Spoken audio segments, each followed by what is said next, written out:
Hi. Hi. I should start with, I think being gullible is a virtue. I really mean it. It means you have an open heart, that you are trusting, that you take people at their words. I promise you, I actually strive to be as gullible as possible. And every bullshit little prank that you pull on somebody, like they have mustard on their shirt, and boop, that erodes the trust, it closes their hearts, it makes people skeptical, they don't believe what you say, it sucks.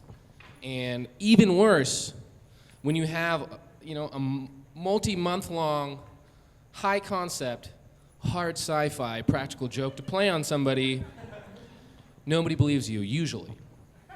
So let me tell you about my friend Nick. My friend Nick is not dumb. He's very smart. He's a genetic engineer in the Bay Area for a long time. He works on Chinese hamster ovaries, CHO cells, yeah. And he's a rational guy. He's spiritual. He's a singer-songwriter. He's a few years older than me. Sensitive but rational. And yeah, he's not dumb. Physically, he's a dream, let me tell you. He's got a big, bushy beard, very nice, affable smile, piercing, smoldering blue eyes. He's a good-looking guy. And one time, this good-looking guy was looking through a yearbook from the late 1960s, somebody's parents, and we turned a page, and there was a picture of a guy with a big, bushy beard and piercing blue eyes and a nice smile, and it looked exactly like him. And we naturally went to the joke that, oh, you're traveling through time. Easy joke. It got forgotten after a little bit. But it was pretty funny.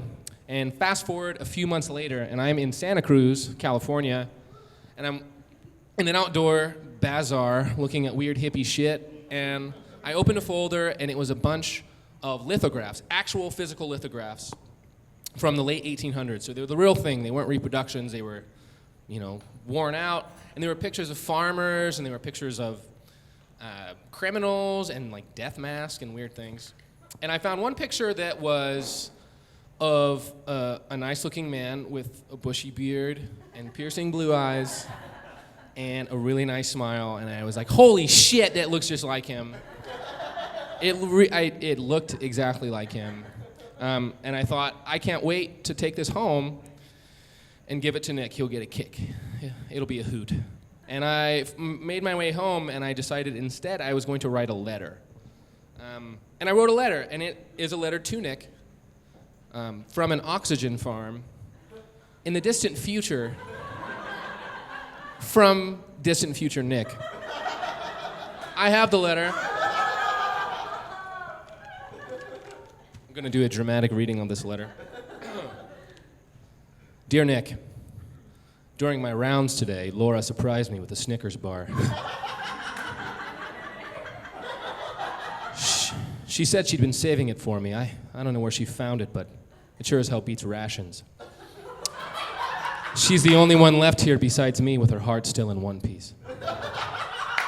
The only one young enough to not remember what it was like before. She's a stranger here, and so am I. It was nice outside today, nice enough to write a letter. Nice enough to purge the emulsion tanks for a change. Still not nice enough for plants to grow outside. Do you like to grow things? Honestly, I can't remember. Maybe if I did, this would be a lot easier. Sometimes I wonder if I made the right choice in coming here. I mean, it would be naive to assume I could have had any bearing on what happened to these poor people. Could things have turned out differently, though? At least for me? Had I known, would I still be in the same place, purging the same filters, checking the same seals, tending to the same broken folk? Probably, but I might at least have her with me. Let's hope things turn out differently for you, as they did for me. Signed, NS. And I took the letter, and I took an envelope, and I covered it in weak coffee, and I put that letter and envelope into a 200-degree oven for 35 minutes.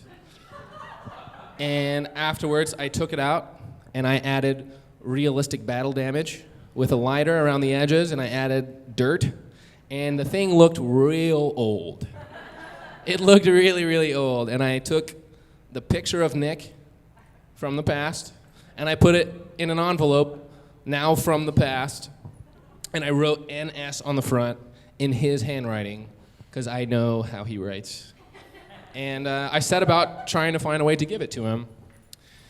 And I got my chance a few weeks later. I'm from the Central Valley, California, and we used to play at this really lovely place called Divas. And it was guaranteed to have a lot of people there. And most of the time, people we didn't know, which was good. So I found a willing participant who I was pretty sure he didn't know, and I know that I didn't know. And I asked him very sincerely, and I said, could you please give this letter to that bearded guy over there and say that a homeless man emerged from the shadows with tears in his eyes and handed you the letter and told very seriously to give this letter to him, and then disappeared into the darkness, never to be seen again. And he did. He was really cool about it. I didn't explain what was going on, but I was like, it's nothing bad. And this isn't anthrax. I'm not fucking with this guy. And I watched from afar, and Nick grabbed the letter, and he opened it, and he looked at the picture, and nothing happened. It wasn't very satisfying. He looked at it, and he put it back inside the envelope, and he just shoved it aside and went about like nothing happened, and it sucked. I was waiting for the reaction. And then he disappeared, and I saw him walk down the street, and he opened the letter, and he disappeared around the corner for like 25 minutes. And he came back around, and it was glorious. It was beautiful. I've never seen such a delicious mix of fear, wonderment, befuddlement. It was just beautiful. And he was beside himself and couldn't form sentences. And that was the joke. And I would like to say that he never found out what was happening, and that I was going to take this secret to my grave and get years and years and years of enjoyment out of the whole situation, but somebody ratted on me. Nobody can keep a secret. But yeah, I almost got him. So that was the time I convinced my friend Nick that he was from the future. Thank you, guys.